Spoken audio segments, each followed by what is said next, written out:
Good evening everyone, सभी को नमस्कार। इस पढ़ने पढ़ाने की महफिल में, इस सीखने सिखाने की महफिल में आप सभी का स्वागत है। मैं आपका Vikas Singh Chauhan. In this meeting to teach and learn I welcome you all from the bottom of my heart. Okay, Sat Shri Akal, आदाब, अस्सलाम वालेकुम, अस्सलाम, whatever you feel connected with.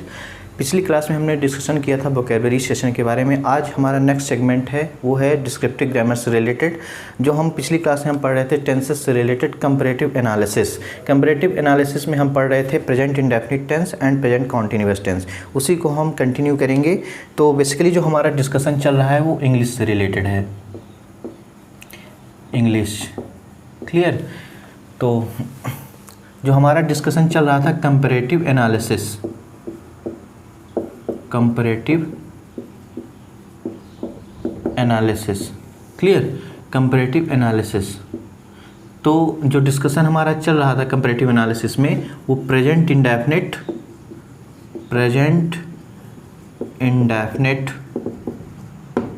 Versus present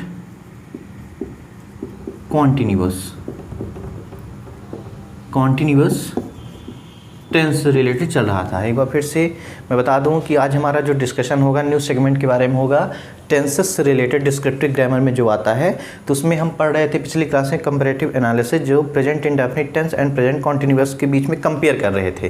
clear. तो हमने पिछली क्लास में पढ़ा था प्रेजेंट इंडेफिनिट टेंस में तीन हमने चीज़ बताई थी। सबसे पहली बताई थी कि जो हैबिट को शो करता है, जो रूटीन को बताता है, और दूसरा हमने बताया था साइंटिफिक फैक्ट को, और तीसरा हमने बताया था फिलोसफिकल, क्लियर, या साइकोलॉजिकल। क्लियर। तो हमने बताया था सबसे पहले कि व्हाट, कि हैबिट और रूटीन के दिखाने के लिए हमने कुछ वर्ड्स बताया था often, always, frequently, usually, occasionally. फिर बताया था every day, every week, day in and day out, and off and on. फिर बताया था कुछ एडवर्ब होते हैं, नेगेटिव एडवर्ब्स होते हैं, जैसे hardly, scarcely, बेयरली, rarely, seldom, clear, never. ये बताया था ये किसी भी सेंटेंस में यूज हो गए, इसका मतलब वो प्रेजेंट इंडेफिनिट टेंस में रखा जाएगा। फिर हमने बताया था साइंटिफिक फैक्ट के बारे में। साइंटिफिक फैक्ट के बारे में हमने बताया था साइंटिफिक फैक्ट तीन कैटेगरी में हमने डिवाइड किया था। एक मैथमेटिकल फैक्ट होता है, ठीक है, और एक क्या होता है, साइकोलॉजिकल होता है, फिलोसफिकल होता है। क्लियर। तो मैथमेटिकल फैक्ट के बारे में ही हमने बता दिया था, क्लियर, जो लाइन के बारे में बताया था, और साइकोलॉजी के फैक्ट के बारे में बता दिया था, और फिलोसफिकल फैक्ट के बारे में बता दिया था। आज जो हमारा डिस्कशन होगा प्रेजेंट इंडेफिनिट टेंस के बारे में होगा थोड़ा सा, लेकिन हम उसका न्यू सेगमेंट देखते हैं कि जब हम कभी to show habit, to show a proverb, a quotation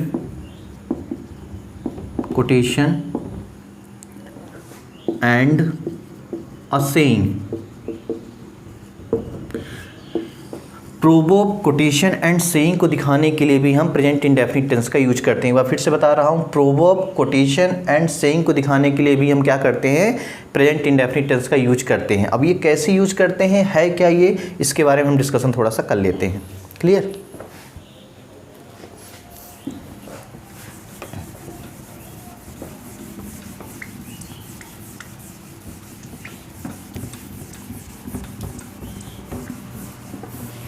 तो सबसे पहले हम देख लेते हैं, यहाँ पर हमने बताया to show a proverb, a quotation, a saying. इनको दिखाने के लिए हम प्रेजेंट इंडेफिनिट टेंस का यूज करते हैं। सबसे पहले हम डिस्कस कर लेते हैं प्रोवर्ब होता क्या है। प्रोवर्ब होता क्या है? प्रोवर्ब को हिंदी में देखा जाए तो इसका मतलब होता है कहावत। इसका मतलब होता है कहावत। क्लियर। इसका मतलब होता है कहावत। इसका मतलब होता है ए पीस ऑफ एडवाइस, या इसको समझ सकते हैं ए पीस ऑफ एडवाइस को ही बोला जाता है क्या, प्रोवर्ब। क्लियर। जब किसी भी सेंटेंस में किसी भी एडवाइस की बात होगी, क्लियर, तो वहाँ पर क्या यूज किया जाएगा, प्रेजेंट इंडेफिनिट टेंस यूज हो जाएगा। या हम इसको बोल सकते हैं a moral of story, a moral of a story. किसी भी स्टोरी से जो हमें लेसन मिलता है, किसी भी स्टोरी को पढ़ने से जो हमें लेसन मिलता है, उसे बोला जाता है प्रोवर्ब, मिलता है, प्रोवर्ब कहा जाता है। क्लियर। जैसे बोला जाता है कि हम यदि धीरे धीरे कंटिन्यू चलते रहें तो हम एक दिन अपने लक्ष्य को प्राप्त कर लेंगे। एक प्रकार की क्या कहावत है। एक हमने पढ़ा, आप लोगों ने पढ़ा होगा कि एक कविता है जिसको बोला जाता है कि धीरे धीरे चलकर कछुआ देखो बाजी मार गया, जीवन में कुछ करना है तो मन को मारे मत बैठो, आगे आगे बढ़ना है तो हिम्मत हारे मत बैठो। उसी में एक लाइन है जिसमें बोला जाता है, तेज दौड़ने वाला खर हाथों पग चलकर हार गया, धीरे धीरे चलकर कछुआ देखो बाजी मार गया। पाँव मिले चलने के खातिर पाँव पसारे मत बैठो, जीवन में कुछ करना है तो मन को मारे मत बैठो। तो उसको हम यदि पोएम को पूरा पढ़ेंगे तो उसमें जो हमें स्टोरी मिलती है, उस स्टोरी में जो हमें मोरल मिलता है उसे ही बोला जाता है क्या, प्रोवर्ब बोला जाता है। क्लियर। तो उसी से रिलेटेड इंग्लिश में यदि हम लिखेंगे तो उसको हमेशा प्रेजेंट इंडेफिनिट टेंस में लिखेंगे, उसे बोला जाता है प्रोवर्ब। क्लियर। नेक्स्ट हम बताते हैं कोटेशन के बारे में। कोटेशन क्या होता है? कोटेशन का मतलब होता है किसी भी टेक्स्ट से हम जो वर्ड्स को निकाल लेते हैं उसे बोला जाता है क्या, quotation. Taken words from the text. Clear. किसी भी स्टोरी को यदि हम पढ़ रहे हैं तो जहाँ पर कोई अच्छी लाइन यदि मिल गई, किसी स्टोरी को पढ़े यदि कोई अच्छी लाइन मिल जाती है तो हम उसको अक्सर क्या करते हैं, कॉपी मार देते हैं। क्लियर। कॉपी मार के पेस्ट कर देते हैं। तो उस जो वर्ड्स होते हैं, जो सेंटेंस होता है उसको हम एक्सट्रैक्ट कर लें। क्लियर। उसे बोला जाता है क्या, कोटेशन। एक वर्ड होता है जो किसी भी स्टोरी या किसी भी टेक्स्ट से हम निकालते हैं, उसे बोला जाता है क्या, कोटेशन। नेक्स्ट है सेइंग। क्लियर। सेइंग का मतलब होता है जो फेमस पर्सन होते हैं, फेमस पर्सनालिटी होती है, जैसे Mahatma Gandhi, Sandeep Maheshwari, doctor APJ Abdul Kalam, Narendra Modi. Clear. तो उनके जो कोट्स होते हैं उनको कोट्स को निकालना, तो हो जाएगा spoken words of a famous person, या बोल सकते पर्सनालिटी किसकी होती है, पर्सनालिटी हमेशा पर्सन की होती है, किसी जानवर की नहीं होती, क्योंकि ये पर्सन से निकला है। क्लियर। व्यक्तित्व। तो एक बार फिर से मैं इसको रिकैपिचुलेट कर रहा हूँ कि जो प्रेजेंट इंडेफिनिट टेंस होता है तो हैबिट, रूटीन को शो करता है, साइंटिफिक फैक्ट को भी शो करता है, इसके अलावा वो प्रोवर्ब को भी शो करता है, कोटेशन को भी दिखाता है एंड सेइंग को भी दिखाता है। तो प्रोवर्ब क्या होता है, ए पीस ऑफ एडवाइस होती है, कहावत जिसको बोला जाता है। क्लियर। कहावत जिसको बोला जाता है। ईडियम्स नहीं है, इसे कंफ्यूज मत होना, ईडियम्स या मैक्सिम नहीं है। ईडियम्स मैक्सिम्स को बोला जाता है क्या, मुहावरे। ये कहावत है। अब कोटेशन का मतलब होता है क्या, किसी वर्ड को किसी टेक्स्ट से एक्सट्रैक्ट करना, उसे बोला जाता है क्या, कोटेशन। सेइंग क्या है, किसी भी पर्सनालिटी की, फेमस पर्सनालिटी के कोट्स को कॉपी करना या लिख देना, उसे बोला जाता है क्या, सेइंग होता है। अब इसकी थोड़ा छोटा हम इसका क्या करेंगे, एग्जाम्पल देखेंगे। क्लियर।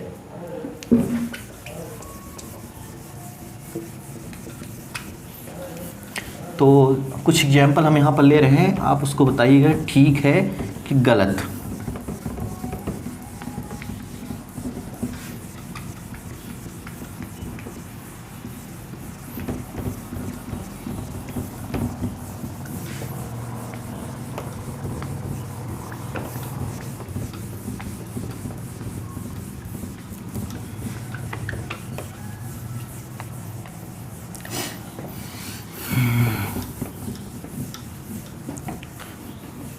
जैसे एक कहावत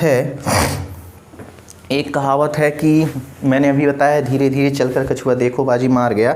उसको हम एग्जाम्पल में समझते हैं।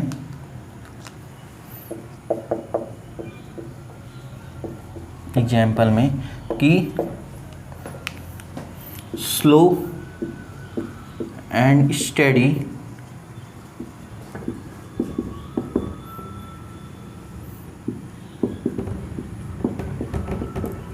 Wins the race. इसी को मैं थोड़ी दूसरी तरह से लिखता हूँ, slow and steady won the race.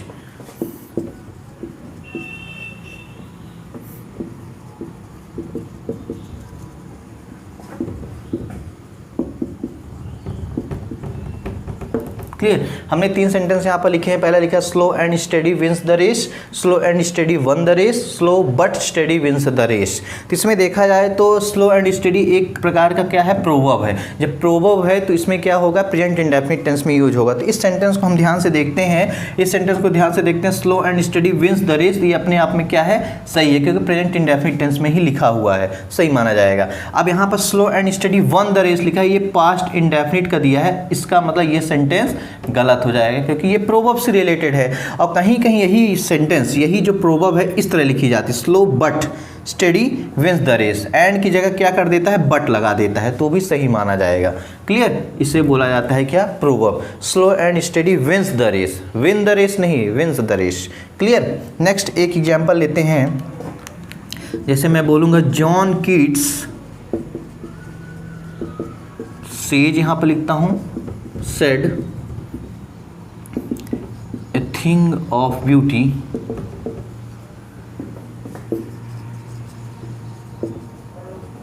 Is a joy forever. John Keats से said a thing of beauty is a joy forever. ये किसी का क्या है, सेइंग है, किसी का सेइंग है, किसी भी वस्तु की सुंदरता ही हमेशा के लिए आनंदमयी होती है, किसी भी वस्तु की सुंदरता ही। क्लियर। तो यहाँ पर देखते हैं जॉन कीट्स सेज लिखा है, सेड लिखा है, तो किसी भी सेइंग की बात करेंगे तो हमेशा प्रेजेंट इंडेफिनिट टेंस में लिखा जाएगा। क्लियर। तो यहाँ पर सेड नहीं होगा, यहाँ पर सेज होगा। John Keats says A thing of beauty is a joy for ever. Is it clear. Next कुछ एग्जाम्पल और देख लेते हैं।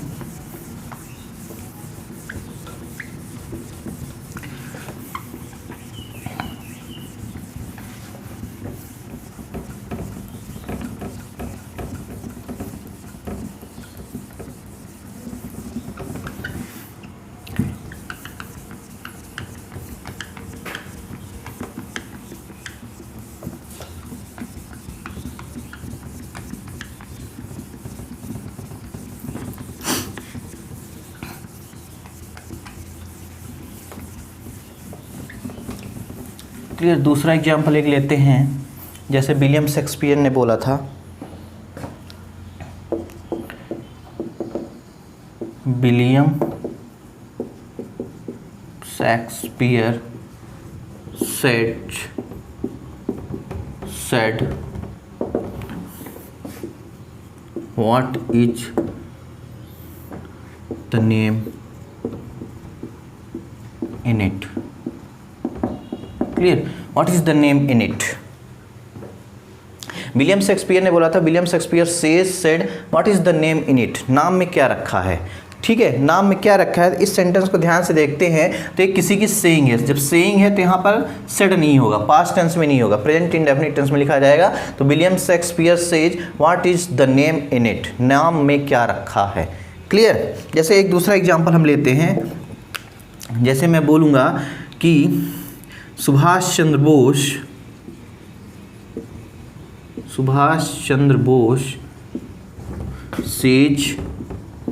सेड दिल्ली चलो। अब यहाँ पर बोला गया सुभाष चंद्र बोस सेड दिल्ली चलो। क्लियर। तो यहाँ पर देखा जाए तो ये किसी की सेइंग है तो ये सेड नहीं होगा, यहाँ पर क्या हो जाएगा, सेज होगा। क्लियर। दिल्ली चलो। या बोलते हैं Mahatma Gandhi said quit India, Bharat छोड़ो। तो वहाँ पर महात्मा गांधी ने क्या बोला था, एक सेइंग बोला था। क्लियर। वहाँ पर क्या था, एक हमने क्या था, वर्ड को खींचा था, उनके कोटेशन को, उनके जो उन्होंने जो बोला था, स्टेटमेंट दिया था, उसको हमने खींचा था, स्ट्रैक्ट किया था। तो वहाँ पर क्या हो जाएगा, प्रेजेंट इंडेफिनिट टेंस यूज है। क्लियर। ओके। तो इस तरह से हमें समझ में आया कि प्रेजेंट इंडेफिनिट टेंस जो होता है केवल हैबिट, रूटीन में ही यूज नहीं किया जाता है, साइंटिफिक फैक्ट को दिखाने के लिए और प्रोवर्ब, कोटेशन, सेइंग को दिखाने के लिए क्या होता है, हमें प्रेजेंट इंडेफिनिट टेंस यूज करना पड़ता है। क्लियर। ये था हमारा प्रेजेंट इंडेफिनिट से डिस्कशन। अब हमारा डिस्कशन नेक्स्ट चलेगा कॉन्टिन्यूअस से। कहाँ पर कॉन्टिन्यूअस टेंस यूज करते हैं उसको देखेंगे। क्लियर। तो प्रेजेंट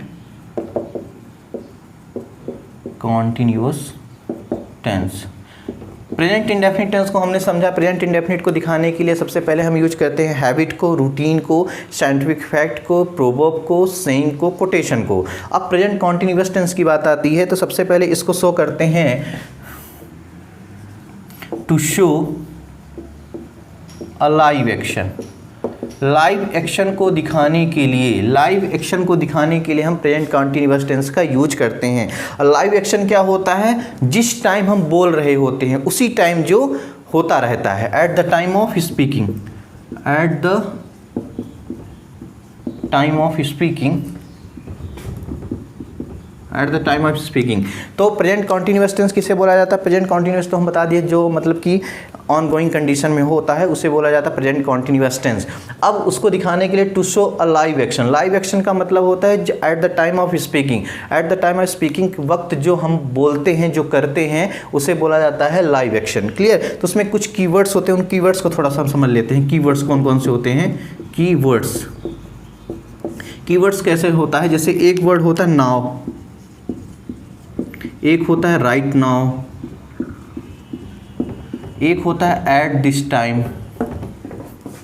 एट दिस टाइम, एक होता है at this point of time, at this point of time, एक होता है करेंटली और एक होता है प्रेजेंटली। इस टाइप के जो वर्ड यूज होते हैं किसी भी सेंटेंस में तो समझ जाना कि उसे प्रेजेंट कॉन्टिन्यूअस टेंस में रखना है। फिर से मैं बोल रहा हूँ to show a live action. Live action को दिखाने के लिए क्या होता है? कॉन्टिन्यूअस टेंस का यूज किया जाता है। इसका मतलब होता है at the time of speaking, speaking के वक्त। क्लियर? तो इसमें कौन कौन से वर्ड्स आते हैं कीवर्ड्स? एक नाउ आता है, एक राइट नाउ आता है, एट दिस टाइम आता है, at this point of time आता है, करेंटली आता है, प्रेजेंटली आता है। ठीक है? कभी कभी क्वेश्चन पूछ दिया जाता है what are you doing now, अभी तुम क्या कर रहे हो? तो जैसे मैं अभी बोल रहा हूँ मैं पढ़ा रहा हूँ तो I am teaching now. Clear? तुम पढ़ रहे हो तो यू बोलोगे कि I am studying now. Clear? ऐसा तो नाउ वहाँ पर क्या हो जाएगा? कॉन्टिन्यूअस को शो कर रहा है। राइट नाउ ऐसे होता है, प्रेजेंटली ऐसे होता है, करेंटली होता है। Clear? Currently what you are doing, तुम अभी इस टाइम क्या कर रहे हो? तो बताओगे जो कर रहे हैं, eight the time of speaking के वक्त जो होगा। क्लियर? तो ऐसे लाइव एक्शन को दिखाने के लिए ये वर्ड्स आते हैं। यदि ये वर्ड्स आते हैं किसी भी सेंटेंस में तो समझ जाना कि प्रेजेंट कॉन्टिन्यूअस टेंस में रखना है। मैं कुछ एग्जाम्पल इसके ले लेता हूँ। क्लियर?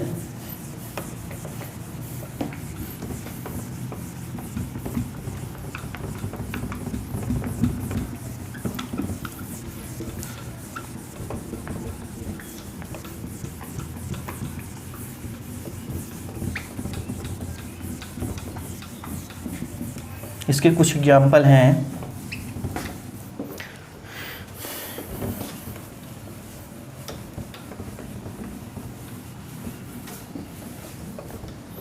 इसके कुछ एग्जाम्पल जैसे मैं बोलूँगा कि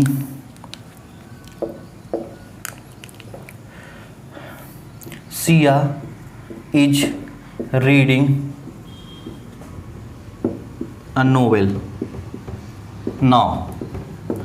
अब यहाँ पर मैंने लिखा है Siya is reading a novel now. Siya अभी नोवेल पढ़ रही है।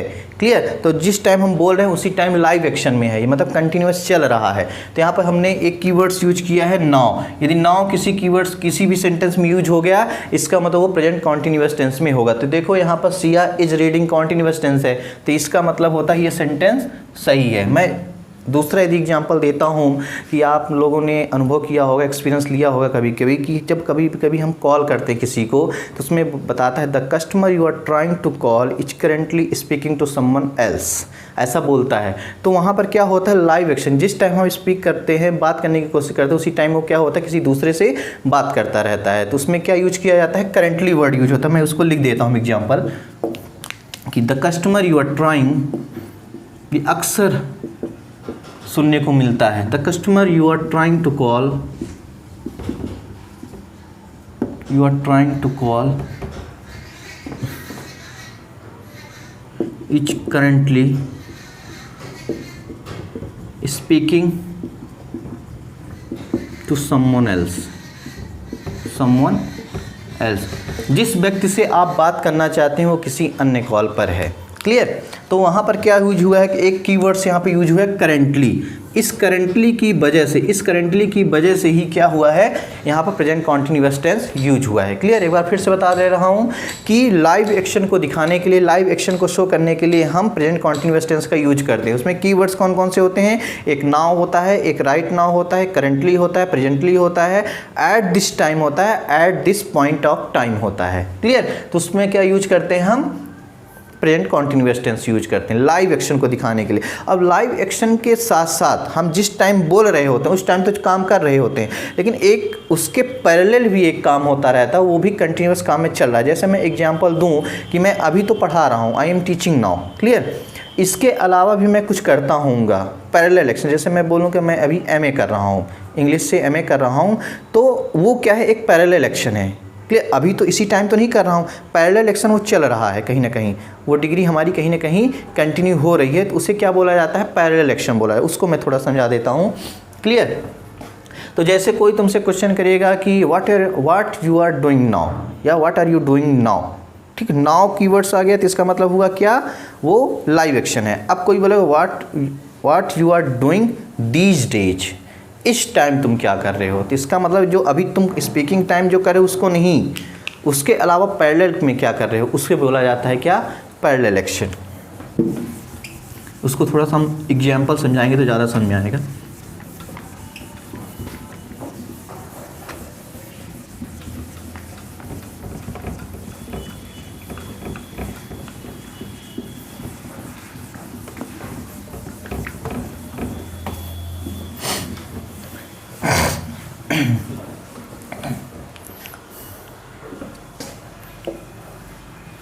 To show a parallel action, parallel action को दिखाने के लिए भी हम कॉन्टिन्यूअस टेंस का यूज करते हैं। और पैरेलल एक्शन क्या होता है, not at the time of speaking. इसका मतलब होता है not at the time of speaking. जिस टाइम हम बोल रहे थे उसी टाइम की बात नहीं कर रहा है कि उसी टाइम जो कर रहे हो, उसके पैरेलल जो कर रहे हो। क्लियर। तो जैसे मान लो कोई ड्राइवर है, तो यदि वो बैठा है, यदि वो मान लो खाना खा रहा है, लंच कर रहा है, तो यदि उससे कोई पूछेगा what you are doing now. Clear. तुम क्या कर रहे हो, तो वो बोलेगा कि आई एम ईटिंग, मैं खाना खा रहा हूँ, I am taking lunch. Clear, मैं लंच ले रहा हूँ। लेकिन यदि बोलेगा what you are doing these days या नाउ अ डे, तब बोलेगा कि मैं ड्राइवर हूँ, मैं गाड़ी चलाता हूँ।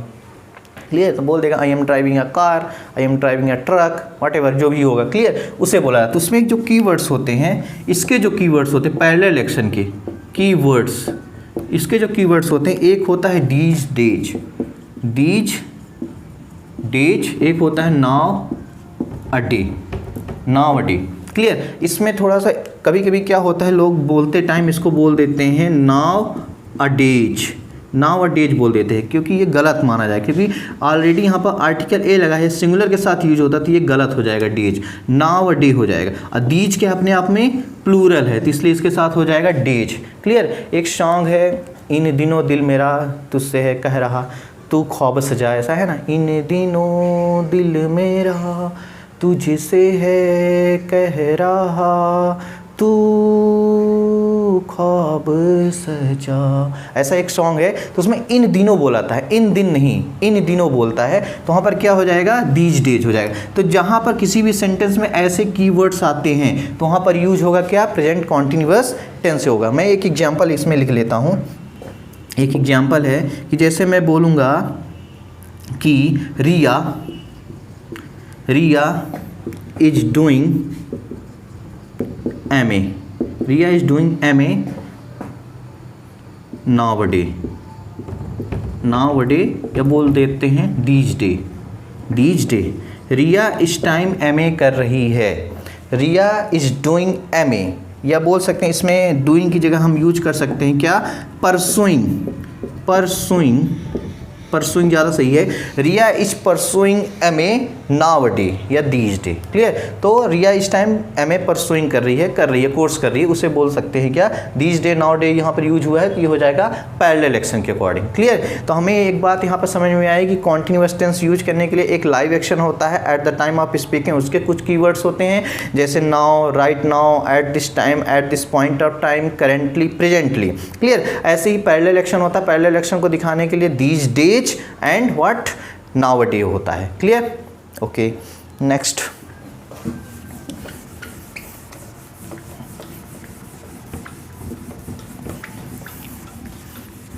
इसमें क्या होता है, एसएससी के एग्जाम्स एंड बैंकिंग के एग्जाम्स में क्या होता है, नाउ यूज कर देता है, दीज डे यूज कर देता है और फिर उसे कंटिन्यूअस टेंस में, इंडेफिनिट टेंस में रख देता है, फिर बोलता है कि एरर फाइंड आउट करो। तो उसमें क्या होता है, कन्फ्यूजन हो जाती है। सेंटेंस देखने में तो सही लगता है बट जो उसका अरेंजमेंट होता है वर्ड्स का वो गलत हो जाता है।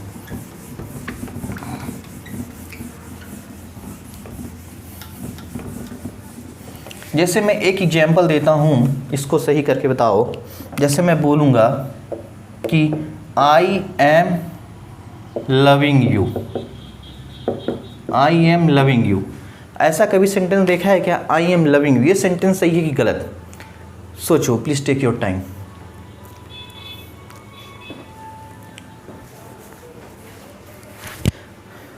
आई एम लविंग यू ये कभी नहीं बोला जाता, ये सेंटेंस गलत है। इसको हमेशा बोला जाता है क्या, आई लव यू, इस टाइप से बोला जाता है। क्लियर। तो ऐसा क्यों बोला जाता है उसके लिए मैं थोड़ा सा ट्रिक बता देता हूँ। ये सेंटेंस अपने आप में गलत है, ये सेंटेंस अपने आप में सही है, अक्सर लोग बोलते हैं। क्लियर। तो इस सेंटेंस, ऐसे ट्रिक्स को मैं बता देता हूँ कि कुछ ट्रिक्स होती है जो हमेशा इंडेफिनिट टेंस में रखी जाती है। Clear. I am seeing you, I am seeing you नहीं बोला जाता, आई सी यू बोला जाता है। Clear. I am feeling you, मैं तुमको फील कर, आई फील यू बोला जाता है।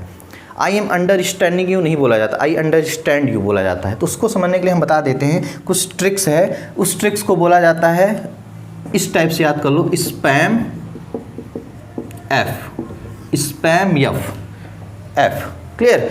स्पैम, स्पैम क्या होता है, जीमेल में होता है। एस से होता है सेंस, एस का मतलब होता है सेंस, पी का मतलब होता है पोजीशन, पोजीशन, ए का मतलब होता है क्या, अपीयरेंस, अपीयरेंस, एम का होता है mental state, mental state, and F का मतलब होता है फीलिंग। क्लियर। मैं फिर से बता रहा हूँ, स्पैम एफ से उसको याद कर सकते हैं हमेशा। ऐसे इससे रिलेटेड यदि वर्ड्स आते हैं, इससे रिलेटेड यदि वर्ड आते हैं तो हमेशा प्रेजेंट इंडेफिनिट टेंस में रखे जाते हैं। जैसे एस से क्या होता है, सेंस से रिलेटेड, पी से होता है पोजीशन, ए से होता है अपीयरेंस, एम से होता है मेंटल स्टेट, एफ से होता है फीलिंग। मैं इनसे रिलेटेड कुछ वर्ड्स यहाँ पर लिख देता हूँ समझने के लिए। क्लियर।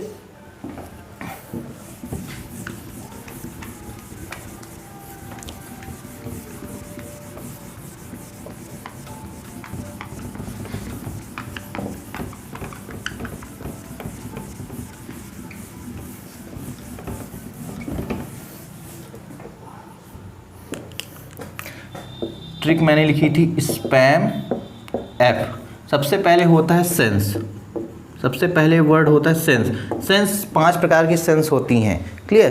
पहली होती है आँख, आँख का मतलब होता है सी, आँख का मतलब होता है सी, सीइंग नहीं बोला जाता है, सी। फिर दूसरा होता है क्या, नोच, जिसको बोलते हैं क्या, एडोर, एडोर से रिलेटेड है, साइंस में एडोर वर्ड यूज होता है। इसको बोला जाता है क्या, स्मेल, स्मेल। क्लियर। फिर तीसरा होता है क्या, कान, इसका मतलब होता है हियर, हियर। फिर होता है क्या, टच करने से रिलेटेड, बॉडी टच। एक वर्ड होता है taste. Clear. See, smell, hear, touch, taste. और ठीक है, इतने से ये जो वर्ड्स होते हैं इनको हमेशा रखा जाता है सेंस में। क्लियर। नेक्स्ट वर्ड भी है पोजीशन। जो वर्ड्स पोजीशन को दिखाते हैं, जैसे पोजीशन को वर्ड एक दिखाता है हैव, हैव मीन्स रखना, एक होता है ऑन, एक होता है बिलोंग, एक होता है want. I am wanting you नहीं बोला जाता, आई वांट यू बोला जाता है। ठीक है, पोजीशन। एक होता है वर्ड नीड, इसमें जोड़ लो, नीड। क्लियर। ऐसे जो वर्ड्स आते हैं वो हमेशा रखे जाते हैं पोजीशन में। एक बार फिर से सेंस में सी, स्मेल, हियर, टच, टेस्ट, इससे रिलेटेड वर्ड आते हैं तो इसमें रखे जाएंगे सेंस में। पोजीशन में have, on, belong, want, need, इसमें रखे जाएंगे किसमें, पोजीशन में। ये कभी भी कॉन्टिन्यूअस टेंस में यूज नहीं होते हैं। अब कहाँ कॉन्टिन्यूअस में यूज होते हैं उसको भी हम बताएंगे, हैव जैसे वर्ड है, क्लियर, उसको भी हम बताएंगे। पोजीशन। तीसरा होता है क्या, अपीयरेंस। अपीयरेंस, अपीयरेंस जो होता है, अपीयरेंस को दिखाने के लिए जैसे वर्ड होते लुक, अपीयर, सीम, क्लियर, लुक, अपीयर, सीम। एक होता है फील, फील भी इसी में आता है, लुक, अपीयर, सीम, फील। तो ये क्या हो जाएगा, अपीयरेंस से रिलेटेड है, प्रकट करने से रिलेटेड है। थिंक भी लिख लो इसमें, एक होता है वर्ड थिंक, एक थिंक होता है। ऐसे वर्ड्स यदि आते हैं तो किस में हो जाएंगे, अपीयरेंस में हो जाएंगे। चौथा होता है mental state. Mental state, mental states का मतलब होता है थिंक, इसमें भी आता है थिंक, फील, अंडरस्टैंड, अंडरस्टैंड, ठीक है। इसमें थोड़ा सा इसको दूसरी तरह से हम लिख लेते हैं तो ज़्यादा सही रहेगा। इसको हम मेंटल स्टेट की जगह हम इसका नाम दे देते हैं मिससेलेनियस। मिससेलेनियस, मिससेलेनियस, मिससेलेनियस वर्ड दे देते हैं। मेंटल स्टेट को हटा, मेंटल स्टेट को हम अपीयरेंस में ही रख देते हैं, क्लियर। मिससेलेनियस में क्या होता है, जैसे इक्वल, मैटर एंड बैलेंस, ये वर्ड यदि आते हैं तो इसको रखा जाएगा प्रेजेंट इंडेफिनिट टेंस में। या फिर से अपीयरेंस में लुक, अपीयर, सीम, फील, थिंक होता है, और इसमें मिससेलेनियस में क्या होता है, इक्वल, मैटर, बैलेंस आता है, क्लियर। एक लास्ट है हमारा फीलिंग। फीलिंग में क्या हो जाएगा, जैसे थिंक, ठीक है, think, love, hate, like, dislike, clear, dislike, understand, understand, clear. ये सब वर्ड जो आते हैं तो इसको रखा जाएगा फीलिंग्स में। एक बार फिर से स्पैम ऐप से याद कर लो कि इसमें एक ट्रिक होती है, ये यदि किसी वर्ड में आते हैं तो बेसिकली हमेशा मोस्ट ऑफ द टाइम ये क्या होते हैं, प्रेजेंट इंडेफिनिट टेंस में रखे जाते हैं। जैसे सेंस से रिलेटेड वर्ड्स यहाँ पर मैंने लिख दिया, पोजीशन से रिलेटेड लिख दिया, और अपीयरेंस से लिख दिया, एंड मिससेलेनियस से, एंड फीलिंग्स लिख दिया, क्लियर। अब उससे कुछ एग्जाम्पल हम देखते हैं समझने के लिए, ओके।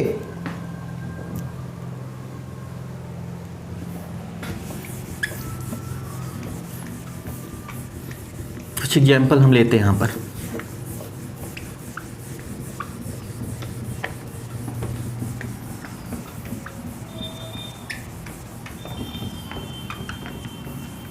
जैसे बोला जाता है आई एम ट्रस्टिंग यू, गलत है, I trust you.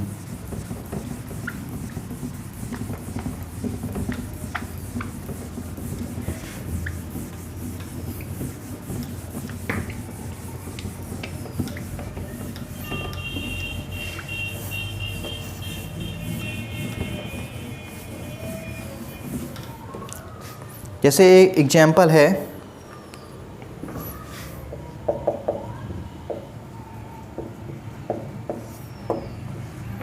They have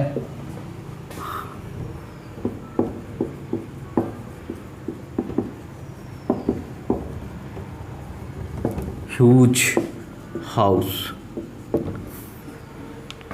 या इसको दूसरी तरह से लिख देते हैं, अभी इसको नहीं बताते हैं, उसको बाद में बताया जाएगा। जैसे मैं बोलूँगा आई एम सीइंग यू, मैं बोलता हूँ I am seeing you, I am seeing you. तो यहाँ पर देखते हैं, हमने ट्रिक बताई थी SPAM, तो आई एम सीइंग यू देखा जाए तो सीइंग सेंस रिलेटेड है, सेंस रिलेटेड है, तो इसे कभी भी कॉन्टिन्यूअस टेंस में नहीं रखा जाएगा। इसको रखा जाएगा किसमें, आई सी यू, क्योंकि ये सेंस रिलेटेड है, सेंस से रिलेटेड है। आई एम सीइंग यू नहीं बोला जाता, आई सी यू बोला जाता है। आई एम अंडरस्टैंडिंग यू नहीं बोला जाता, आई अंडरस्टैंड यू बोला जाता है, क्लियर। तो ये सेंस रिलेटेड वर्ड है सी, इसलिए इसका हो जाएगा I C U. Next sentence हम देख लेते हैं क्या है। Raj is believing us, Raj is believing us, Raj is believing us की बात करते हैं तो देखा जाए तो ये कोई सेंस तो है नहीं, पोजीशन तो है नहीं, अपीयरेंस नहीं है, मेंटल स्टेट या मिसलिनियस फीलिंग, फीलिंग से रिलेटेड है बिलीव, फीलिंग बिलीव करना, विश्वास करना, तो यहाँ पर क्या हो जाएगी, ये गलत है। क्लियर, इसका हो जाएगा राज बिलीव। अब यहाँ पर क्या है कि राज सिंगुलर है तो बिलीव्स अस हो जाएगा। क्लियर, राज बिलीव्स अस। नेक्स्ट वर्ड भी है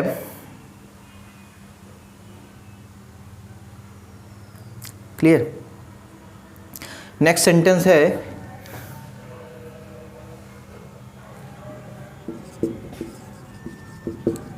she is respecting her parents, she is respecting her parents. इसको हम मेंटल प्रोसेस में भी रख सकते हैं, मेंटल प्रोसेस में, मेंटल स्टेट या मेंटल प्रोसेस में रख सकते हैं। मेंटल प्रोसेस में जो वर्ड आते हैं नो होता है, अंडरस्टैंड होता है। क्लियर, नो अंडरस्टैंड होते हैं। क्लियर, ऐसे इससे रिलेटेड वर्ड्स जो होते हैं उसको मेंटल प्रोसेस में भी रखा जाता है। पी से जैसे पोजीशन है, पी से पोजीशन है, ए से क्या है, मिसलिनियस भी है, मेंटल प्रोसेस भी मान सकते हैं। मेंटल प्रोसेस में क्या हो जाएगा, नो हो जाएगा, अंडरस्टैंड हो जाएगा। क्लियर, रिस्पेक्ट भी हो जाएगा, रिस्पेक्ट भी मेंटल प्रोसेस में ही आता है। क्लियर, तो सी इज रिस्पेक्टिंग हर पेरेंट्स, तो वो अपने पेरेंट्स को रिस्पेक्ट कर रहा है थोड़ी होता है, करता है, तो ये भी सेंटेंस हो जाएगा क्या, गलत। रिस्पेक्टिंग नहीं होगा, इसका हो जाएगा सी रिस्पेक्ट्स हर पेरेंट्स, ये सेंटेंस सही हो जाएगा, सी रिस्पेक्ट्स हर पेरेंट्स हो जाएगा। नेक्स्ट सेंटेंस देख लेते हैं।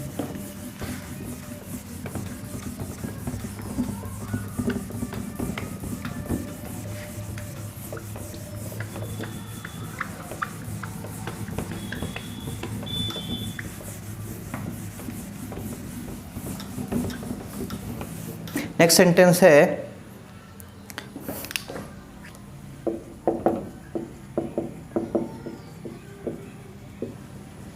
he is seeming on happy today।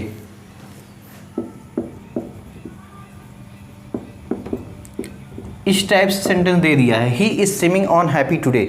इस सेंटेंस को देखते हैं तो सेंटेंस में यहाँ पर एक वर्ड आया है सीमिंग। सीमिंग का मतलब होता है लगना, वो आज हैप्पी लग रहा है। तो यहाँ पर देखते हैं सेंस रिलेटेड तो है नहीं, पोजीशन से रिलेटेड तो है नहीं, अपीयरेंस से रिलेटेड है क्या, अपीयरेंस से रिलेटेड है, अपीयर हो रहा है, दिख रहा है। तो यहाँ पर सीमिंग कंटिन्यूअस टेंस में नहीं यूज होगा, इसका हो जाएगा ही seems on happy today, on happy. Clear, ये सेंटेंस सही माना, ये सेंटेंस क्या हो जाएगा, गलत हो जाएगा। क्लियर, नेक्स्ट सेंटेंस हम देखते हैं। नेक्स्ट सेंटेंस है Keshav is needing some common sense. Keshav is needing some common sense। Keshav is needing some common sense की बात कर रहा है, तो नीड का मतलब होता है पोजीशन से रिलेटेड है। हमने बताया था पोजीशन में क्या होता है, ऑन होता है, बिलोंग होता है, क्लियर, वांट होता है, नीड होता है। क्लियर, उससे रिलेटेड यदि वर्ड आते हैं तो उसको क्या किया जाएगा, हमेशा इंडेफिनिट टेंस में रखा जाए। तो इसका हो जाएगा Keshav needs some common sense, ये हो जाएगा। क्लियर, ये सेंटेंस अपना गलत हो जाएगा, Keshav needs some common sense हो जाएगा। क्लियर, नेक्स्ट ये सेंटेंस रहा। क्लियर, कुछ मतलब उसमें जो हमने बताया था स्पैम एफ से एस से हो जाएगा, सेंस से रिलेटेड कोई वर्ड आते हैं, या पोजीशन से रिलेटेड कोई वर्ड आते हैं, या अपीयरेंस से रिलेटेड कोई वर्ड आते हैं, या तो मेंटल स्टेट से कोई रिलेटेड वर्ड आते हैं, या मिसलिनियस इक्वल मैटर बैलेंस से रिलेटेड वर्ड आते हैं, या तो फीलिंग से रिलेटेड वर्ड आते हैं, तो उसको हमेशा रखा जाता है किसमें, इनडेफिनिट टेंस में रखा जाता है। क्लियर, कुछ एग्जाम्पल और ले लेते हैं। जैसे एक एग्जाम्पल है It is not mattering to me। It is not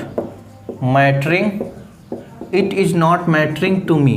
it is not mattering to me, ये अपने लिए मैटर नहीं कर रहा है, तो ये मिसलिनियस है। मिसलिनियस में हमने रखा था matter equal balance, matter equal balance रखा था। यदि ऐसे वर्ड्स आते हैं तो उसको क्या किया जाएगा, हमेशा प्रेजेंट इंडेफिनिट टेंस में रखा जाएगा। तो ये हमारा क्या हो जाएगा, मैटरिंग यहाँ पर क्या है, गलत है। क्लियर, इसका हो जाएगा इट इज़ नॉट मैटरिंग। इसको इस तरह नहीं लिख सकते हैं, it is not matter to me, क्योंकि यहाँ पर इज लगा है तो मैटरिंग ही होना चाहिए। तो यहाँ पर क्या हो जाएगा, ये भी गलत सेंटेंस है। इसका हो जाएगा सही इट इज, इट के साथ does not, it does not matter to me हो जाएगा, ये सेंटेंस सही है। ऊपर वाले गलत है sentence. It is not, it does not matter to me, it is not matter to me नहीं बोला जाता है। इज लग गया तो कंटिन्यूअस हो जाएगा, कंटिन्यूअस तो मैटरिंग भी कहना भी सही हो जाएगा। तो मैटरिंग तो कहना गलत होता है एग्जैक्टली देखा जाए तो it does not matter to me. Clear, next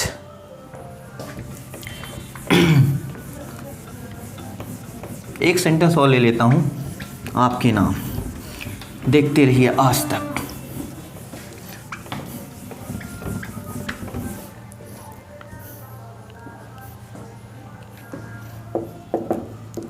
He is wanting a new bag. He is wanting a new bag. इसमें लिखा है he is wanting a new. want किस में आता है, स्पैम ऐप में, सेंस में तो आएगा नहीं, पोजीशन में आता है want, पोजीशन में।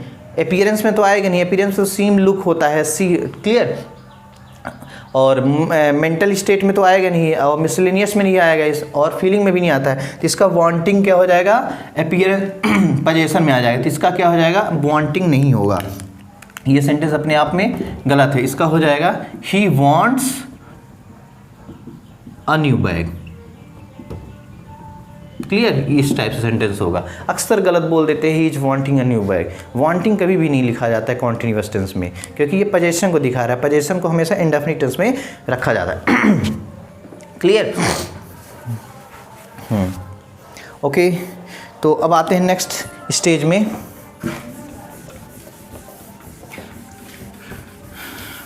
कुछ आगे बढ़ते हैं, कहानी को आगे बढ़ाते हैं। एक मैं सेंटेंस लिखता हूँ, इस सेंटेंस को ध्यान से देखिएगा कि he has is having a new house. He has is having a new house. इस सेंटेंस को ध्यान से देखा जाए, सेंटेंस सही है गलत। ही इज हैविंग या he has a new house. इस सेंटेंस को देखते हैं तो इसमें पढ़ने से तो लग रहा है he is having a new house, एक नया घर रख रहा है। ही हैज न्यू हाउस, उसके पास एक नया घर है। देखा जाए तो दोनों सेंटेंस सही समझ में आ रहे हैं। इस सेंटेंस को समझने के लिए हम बता दें कि हमें उसके मतलब से नहीं समझना है, हिंदी समझ के उसका मतलब नहीं निकालना है। हिंदी मतलब निकालेंगे तो गलत हो जाएगा, उसकी कुछ रूल्स होते हैं। तो मैं यहाँ पर लिख देता हूँ। एक जनरल सेंस में होता है यूज, ये जो हैव वर्ड है, हैव की मैं बात कर रहा हूँ, हैव की। क्लियर, इस हैव की वर्ड की बात कर रहा हूँ। हैव, इसकी दो कैटेगरी आती है, एक होता है जनरल सेंस, जनरल सेंस, एक होता है स्पेसिफिक सेंस, स्पेसिफिक सेंस होता है। जनरल सेंस का मतलब होता है जो सब के लिए कॉमन हो, common to all, common to all. Clear, common to all, सबके लिए जो कॉमन होता है उसे जो बोला जाता है जनरल सेंस। अब जब स्पेसिफिक होगा मतलब स्पीकर ओरिएंटेड होगा, स्पीकर ओरिएंटेड होगा तो उसको बोला जाता है स्पेसिफिक सेंस। अब जब सबके लिए जब कॉमन होगा तो जो हैव वर्ड होता है उसको हमेशा रखा जाता है प्रेजेंट इंडेफिनिट में, प्रेजेंट इंडेफिनिट में रखा जाता है, जो सबके लिए कॉमन होगा। ये प्रेजेंट इंडेफिनिट टेंस, ये वाला है, हमेशा किसको दिखाता है, पोजीशन को दिखाता है, पोजीशन को।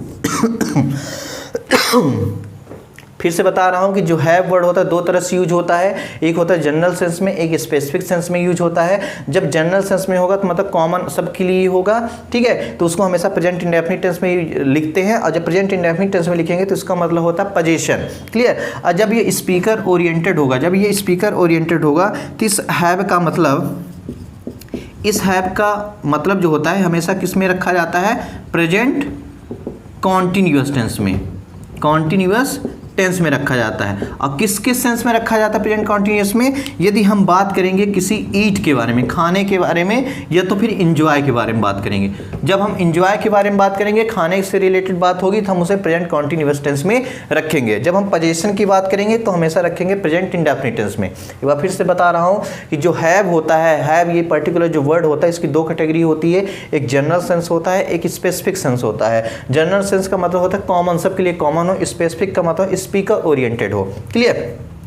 ये जो हैव होता है हमेशा प्रेजेंट इंडेफिनिट टेंस में रखा जाता है। कब के सेंस में? किसके सेंस में? ये पोजीशन के सेंस में। और जब ये स्पीकर ओरिएंटेड होता है तो इसको ईट और एंजॉय के सेंस में हमेशा कॉन्टिन्यूअस टेंस में रखा जाता है। क्लियर? तो इस वाले सेंटेंस को देखते हैं। He has is having a new house.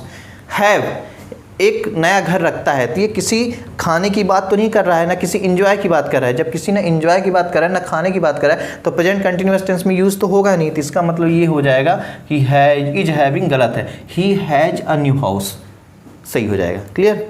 कुछ एग्जाम्पल हम इसका लेते हैं समझने के लिए।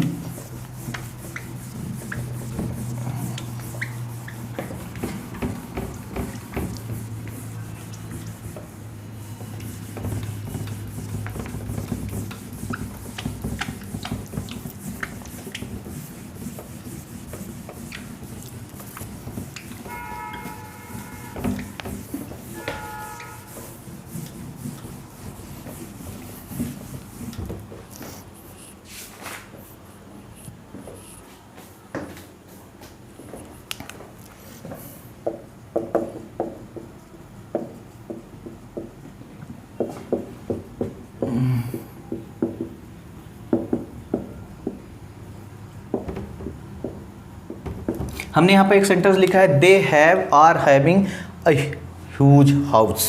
क्लियर? तो ये पोजीशन से रिलेटेड है। जब पोजीशन से रिलेटेड है, ये किसी ईट या एंजॉय की बात नहीं कर रहा है। ईट एंजॉय की बात करेगा तो प्रेजेंट कॉन्टिन्यूअस हो जाएगा, और जब हैव पोजीशन की बात करेगा तो इंडेफिनिट हो जाएगा। तो यहाँ पर ये क्या कर रहा है? हैविंग की बात कर, पोजीशन की बात कर रहा है, तो ये हो जाएगा they have a huge house. ये सेंटेंस सही माना जाएगा। नेक्स्ट सेंटेंस हम लिखते हैं, उसको ध्यान से देखना। The guest have are having dinner. The guest are having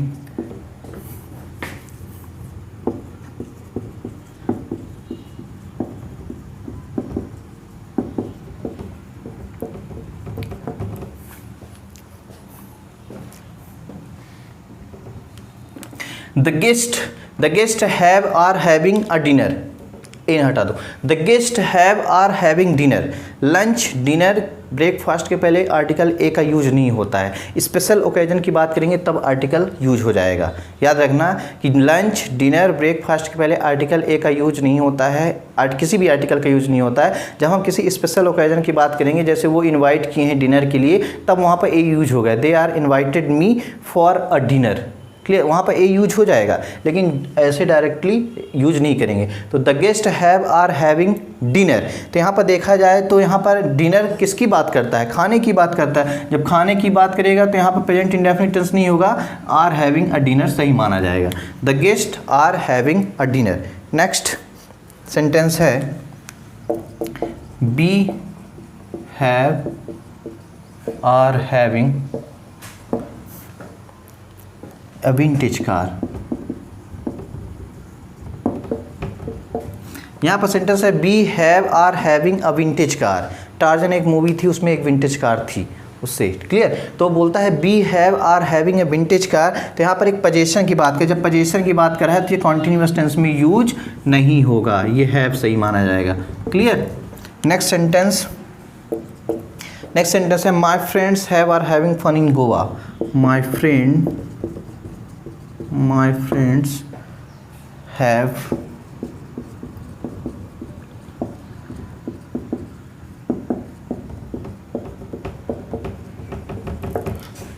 friends have are having fun in Goa. तो यहाँ पर देखा जाए तो गोवा में फन की बात कर रहा है। फन का मतलब होता है, ईट से मतलब है क्या? खाने से मतलब तो है नहीं। पोजीशन से मतलब है क्या? कि वो पोजीशन उनका अधिकार है वहाँ पर मजा करना। क्लियर? नहीं, इंजॉय से मतलब है। जब इंजॉय से मतलब है तो यहाँ पर क्या हो जाएगा? इंजॉय में क्या करेंगे? कंटिन्यूअस टेंस में यूज करेंगे। तो इसका हो जाएगा my friends are having fun in Goa. Next last sentence हम देखते हैं आज का।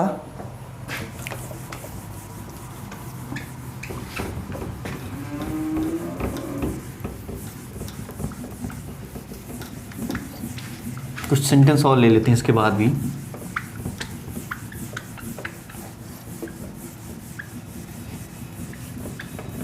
तीन चार सेंटेंस ले लेते हैं। तो एक सेंटेंस ये है कि I have an having a cup of T.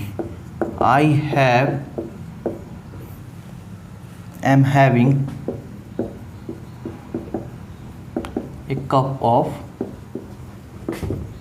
T. I have am having a cup of T, इसकी बात करते हैं तो ईट इंजॉय की बात कर रहा है क्या, ईट की बात कर रहा है, तो यहाँ पर क्या हो जाएगा, हैव नहीं होगा, I am having a cup of T हो जाएगा। क्लियर, ये हो जाएगा।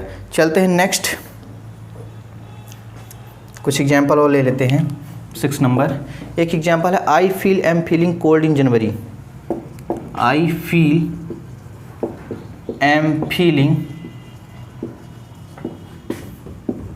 Cold in January. I feel am feeling cold in January. I feel am feeling cold in January, तो इसका मतलब होता है कि I feel am feeling cold in January. यहाँ पर फील की बात कर रहा है। फील क्या है, स्पीकर ओरिएंटेड है कि जनरल कॉमन टू ऑल है। स्पीकर ओरिएंटेड होगा तो यहाँ पर फीलिंग हो जाएगा। हो सकता है कभी कभी लोगों को गर्मी में भी ठंडी लगती है, क्लियर, गर्मी में भी ठंडी लगती है, तो वो स्पीकर ओरिएंटेड होगा, स्पेसिफिक सेंस हो जाएगा। जब कॉमन टू ऑल होगा, जनवरी में तो सबको ठंडी लगती है, क्या उसी बस को ठंडी लगती है, जब सबको ठंडी लगती है तो कॉमन टू ऑल हो। जब कॉमन टू ऑल हो जाएगा तो कॉमन टू ऑल में क्या होता है, कॉमन टू ऑल में इंडेफिनिट टेंस यूज होता है। इंडेफिनिट टेंस यूज होता है, ठीक है। तो यहाँ पर आई एम फीलिंग नहीं होगा, I feel cold in January. Clear, next,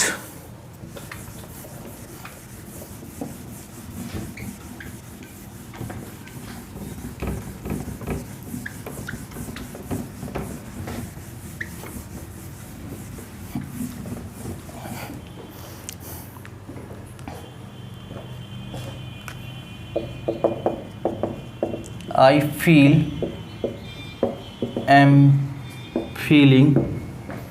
feeling cold, I must consult the doctor।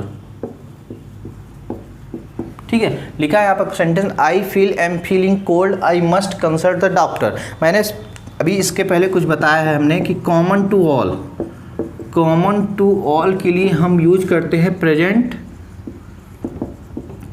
Indefinite tense use करते हैं कॉमन टू ऑल के लिए। और स्पीकर ओरिएंटेड के लिए यूज करते हैं प्रेजेंट कॉन्टिन्यूअस टेंस।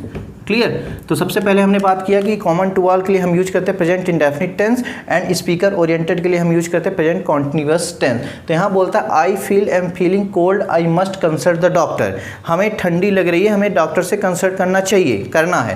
क्लियर, तो यहाँ पर उसको बस ठंडी लग रही है, सबको नहीं ठंडी लग रही है, तो ये स्पीकर ओरिएंटेड है, तो यहाँ पर फील नहीं होगा, I am feeling cold, I must consult the doctor हो जाएगा। नेक्स्ट सेंटेंस देखते हैं।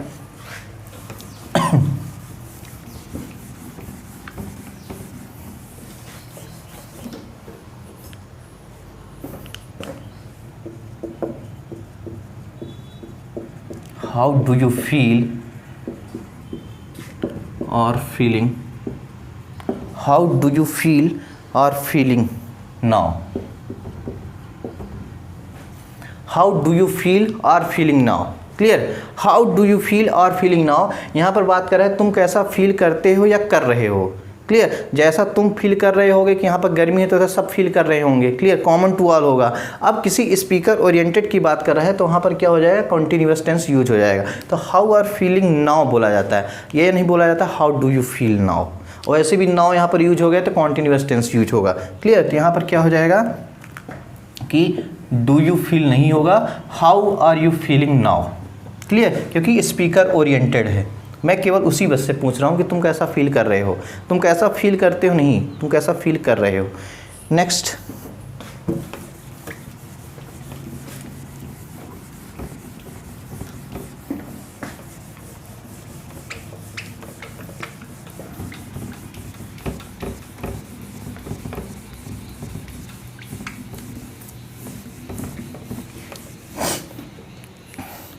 last sentence of the day. The mother feels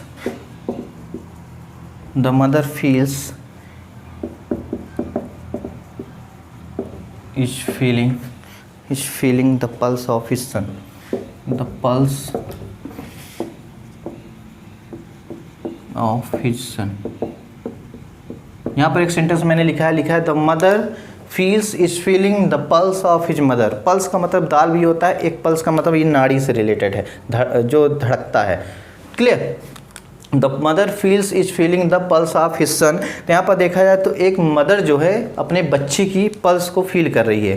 तो यदि कॉमन टू ऑल होगा, सारे लोग उसकी फील करते हैं, सारे लोग तो कर नहीं सकते हैं, वो देखेगी पल्स, उसकी नाड़ी को चेक करेगी तो उसे बस फील होगा। तो यहाँ पर क्या हो जाएगा, कॉमन स्पीकर ओरिएंटेड है, स्पीकर ओरिएंटेड है तो कॉन्टिन्यूअस टेंस यूज होगा। क्लियर? ये हो जाएगा इज फीलिंग नाउ। क्लियर? इस टाइप से होता है। तो आज के लिए बस इतना ही। तो हमने आज डिस्कशन ये किया कि प्रेजेंट इंडेफिनिट टेंस जो होता है, कंपैरिजन हमने पढ़ा, कंपैरिजन कैसे, कंपैरिजन एनालिसिस से रिलेटेड प्रेजेंट इंडेफिनिट टेंस और प्रेजेंट कॉन्टिन्यूअस टेंस से रिलेटेड। हमने ये पढ़ा कि प्रेजेंट इंडेफिनिट टेंस जो होता है वो हैबिट, रूटीन और साइंटिफिक फैक्ट को दिखाता है। हैबिट में कौन कौन से वर्ड आते हैं? Usually, occasionally, always, often, frequently. इसके अलावा day in day out, off and on, और क्या होता है every day, every week, rarely, barely, hardly, scarcely, never, seldom, ऐसे वर्ड आते हैं। इसके अलावा साइंटिफिक फैक्ट में क्या होता है? मैथमेटिकल फैक्ट होता है और साइकोलॉजिकल फैक्ट होता है, फिलोसफिकल फैक्ट होता है, उससे रिलेटेड पढ़ा। इसके बाद हमने आज पढ़ा प्रोवर्ब को दिखाने के लिए, कोटेशन को दिखाने के लिए, सेइंग को दिखाने के लिए भी हम प्रेजेंट इंडेफिनिट टेंस का यूज करते हैं। इसके बाद हमने पढ़ा प्रेजेंट कॉन्टिन्यूअस टेंस कहाँ कहाँ यूज होता है, तो लाइव एक्शन को दिखाने के लिए प्रेजेंट कॉन्टिन्यूअस टेंस का यूज करते हैं। क्लियर? लाइव एक्शन का मतलब होता है at the time of speaking. Clear? बोलते टाइम जो आप कर रहे हैं, जैसे उसमें नाउ होता है, राइट नाउ होता है, एट दिस टाइम होता है, at this point of time होता है, करेंटली होता है, प्रेजेंटली होता है, और एक उसके पैरेलल भी एक्शन होता रहता है कहीं ना कहीं, उसको दिखाने के लिए these days and now day use होता है, वो प्रेजेंट कॉन्टिन्यूअस टेंस में रखा जाएगा। इसके अलावा हमने पढ़ा क्या, एक स्पैम एप से रिलेटेड वर्ड पढ़ा, एस का मतलब होता है सेंस। क्लियर? फिर पी से पढ़ा पोजीशन, ए से पढ़ा अपीयरेंस, एम से पढ़ा मेंटल स्टेट और मिसलेनियस, एफ से पढ़ा फीलिंग। इनको वो इन वर्ड्स को दिखाने के लिए क्या यूज करते हैं? प्रेजेंट इंडेफिनिट टेंस का यूज करते हैं। इसके अलावा एक वर्ड होता है फील और हैव, इसको दिखाने के लिए कॉमन टू ऑल होगा तो इंडेफिनिट टेंस यूज होगा, और स्पीकर ओरिएंटेड होगा तो कॉन्टिन्यूअस टेंस यूज होगा। आज के लिए बस इतना ही। Goodbye, good night.